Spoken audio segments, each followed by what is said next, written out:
हरे भरे खेतों और लहलहाते ताड़ के पेड़ों के बीच बसे एक शांत और सुरम्य भारतीय गांव में प्रिया नाम की एक युवा महिला रहती थी। वो अपनी दयालुता, उदारता और असीम आकाश जैसे विशाल हृदय के लिए जानी जाती थी।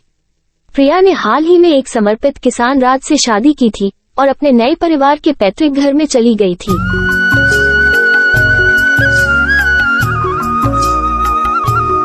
मैं जानती हूँ कि मेरी सास थोड़ी मान करने वाली है, लेकिन मुझे सच में विश्वास है कि प्यार और धैर्य उनका दिल बदल सकते हैं।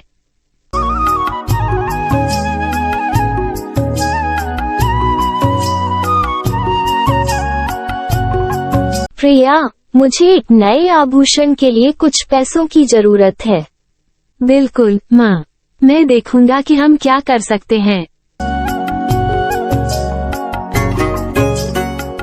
ये बहुत ज्यादा हो रहा है प्रिया, हम ऐसे ही नहीं चल सकते। पारिवारिक घर में जाने पर प्रिया को कमला के साथ एक प्रेमपूर्ण और सौहार्दपूर्ण संबंध बनाने की बहुत उम्मीदें थीं। उनका मानना था कि दया और करुणा अंततः सबसे ठंडे दिल को भी छू सकती है। चरित्र में भारी अंतर के बावजूद प्रिया को अपनी सास में बेहतरी के लिए बदलाव की क्षमता दिखी। शायद रास्ते में एक बच्चे के साथ माँ का दिल नर्म हो जाएगा। मैं चाहता हूँ कि हमारा बच्चा एक खुशहाल परिवार में बड़ा हो। आप जानते हैं, हमें अपना भविष्य सुरक्षित करने की जरूरत है, खासकर भविष्य में पोते के साथ। जमीन के कागजात सौंप दो प्रिय। मुझे नहीं पता कि हम इसमें से कितना और ले सकते हैं प्रिया, कुछ बदलने की जरूरत है। एक दिन प्रिया को पता चला कि वो गर्भवती है और उसे उम्मीद थी कि पोते के आगमन से कमला का दिल पिघल जाएगा और परिवार करीब आ जाएगा। लेकिन कमला ने इसे अपने वित्तीय भविष्य को सुरक्षित करने के अवसर के रूप में देखा।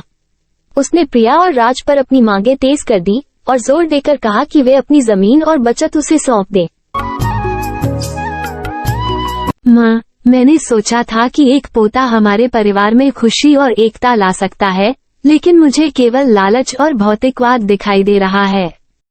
तुम समझी नहीं प्रिया, मैं केवल हमारे भविष्य के बारे में सोच रहा हूँ। नहीं माँ, इसे रोकना होगा। हमारा बच्चा ऐसे परिवार का हकदार है जो प्यार पर बना हो, भौतिक धन पर नहीं। भारी मन से प्रिया ने राज पर भरोसा किया, जो अपनी माँ के व्यवहार से उतना ही निराश था। उन्होंने गांव के एक बुद्धिमान बुजुर्ग से मार्गदर्शन लेने का फैसला किया, जो अपनी बुद्धिमत्ता और निष्पक्षता के लिए जाने जाते थे। बुजुर्ग ने उन्हें सलाह दी कि वे कमला के साथ खुलकर बातचीत करें, अपनी चिंताएं व्यक्त करें और एक अधिक एकजुट परिवार के लिए अपनी आशा व्यक्त करें। सर, हम एक चौराहे पर हैं। हमें आपके मार्गदर्शन की आवश्यकता है। यह अच्छा है कि आप मेरे पास आए। खुला और ईमानदार संचार अक्सर टूटे रिश्तों को सुधार सकता है। मैं केवल अपने परिवार के लिए सर्वश्रेष्ठ चाहता था। बातचीत आसान नहीं थी, लेकिन ईमानदार थी। प्रिया और राज ने कमला के लालच और स्वार्थ के कारण महसूस किए गए दर्द का खुलासा किया। उन्होंने परिवार, प्रेम और एकता के महत्व के बारे में बात की। हम बस एक ऐसा परिवार चाहते हैं जो एक दूसरे से प्यार करे और एक दूसरे का समर्थन करे। माँ, शायद मैंने उस चीज को खो दिया है जो वास्तव में मायने रखती है। समय के साथ कमला का हृदय नर्म होने लगा।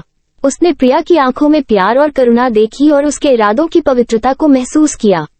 कमला को एहसास हुआ कि जिस भौतिक संपदा का वो इतने लंबे समय तक पीछा कर रही थी, वो उसके परिवार की खुशियों की कीमत पर आ गई है।